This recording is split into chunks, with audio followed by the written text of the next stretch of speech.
হিন্দুদের এইভাবে বাঁচানো যায় না দাদা ভাই, এইভাবে একদম টোটালি বাঁচা। শুভেন্দু অধিকারী মহাশয় ভুল করছেন। নির্দিষ্ট সালে যেরকম কুরবানির প্রথা চলছিল সেই প্রথা চালু করে। আমার ঋণ আছে 9 লাখ টাকা, ঋণের বোঝা শুভেন্দু অধিকারীকে নিতে হবে। কুরবানির নিয়ম বন্ধ করেছে, মানছি না, মানবো না।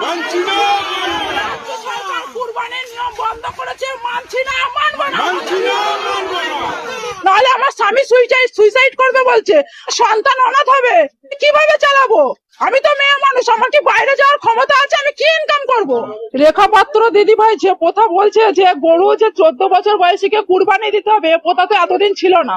মাত্র 15 দিন ক্ষমতায় এসে আজকে নতুন নতুন নিয়ম, নতুন নতুন প্রথা চালু করছে। নিয়ম তো নেই, মানুষের জীবনের গ্যারান্টি নেই, তাহলে গরুর 14 বছরের জীবনের গ্যারান্টি আমরা কিভাবে নেব?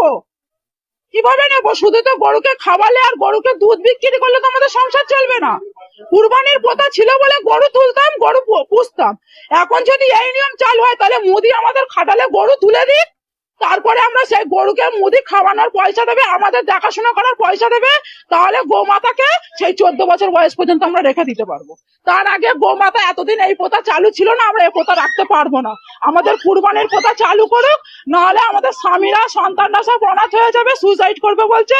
এর দায় শুভেন্দু অধিকারী, রেখা পাত্র, এদেরকে নিতে হবে, নিতে হবে। সরকার বলছে যে গোমাতাকে বাঁচাচ্ছে। গোমাতাকে কিভাবে বাঁচাচ্ছে? এতদিন বাঁচায়নি কেন? এতদিন তো এই প্রথা চালু ছিল। আমাদের লাইফে আমরা এখন এরকম দেখি না, আমাদের স্বামীদের লাইফে আসেনি, আমার শ্বশুরের লাইফে ছিল না। তাহলে এখন এই প্রথা কিভাবে চালু করেছে সরকার? আমাদের নির্দিষ্ট সময় দেওয়া হোক, মানবো। সরকারে এসছে, আইন মেনে নেবো, কিন্তু নির্দিষ্ট সময় না দিলে আমরা মানতে পারবো না।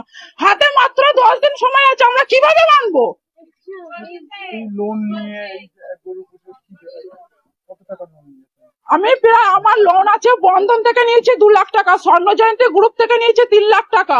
এছাড়া আদেশ আরো মারা নিয়ে রেখেছে আমার থেকে আরো বেশি, আরো বেশি। তাহলে আমি এই লোন গুলো কিভাবে চালাবো? আরো প্লাস পার্সোনাল পরের কাছ থেকে টাকা নেওয়া আছে সুদে। আমার খাটালে মাত্র 6টা গরু আছে, 6টা গরু আছে, সেই গরুর উপরে নির্ভর আমার 9 লাখ টাকা দেনা আছে। আমার স্বামী তো বলছে সুইসাইড করবে, আমার বাচ্চা তো অনাথ হয়ে যাবে। আমি বলছি যে আমি কি করতে পারি? আমার মায়েরা, আমার লোনের অফিসার ফোন করে বলছে যে টাকা আমাকে দিতেই হবে, লোনের ডেট চলে আসছে বলে। বলছে ডেট যদি পিছিয়ে যায় তাহলে কিন্তু তোমাদের সিভিল খারাপ হবে, লোন নিতে পারবে না কোথাও। এইসব যে আমাদের কাণ্ডগুলো ঘটছে, আমাদের তো জীবন ভবিষ্যৎ অন্ধকার হয়ে যাচ্ছে। আপনার কতটা গরু চাষ করেছেন? আমার 6টা গরু আছে, 2টো ছোট ছোট বাছুর আছে, 8টা গরু আছে। কি চাইছেন আপনারা? আমরা এই কুরবানির প্রথা চালু হোক, কেনা বেচা যেমন চলছিল সেইগুলো নিয়মগুলো বাদ দিয়ে কেনা বেচাটা চালু করে দিক। আমাদের গরুগুলো বেচাকেনা না হলে আমরা সুইসাইড করা ছাড়া আমাদের বাধ্যতা।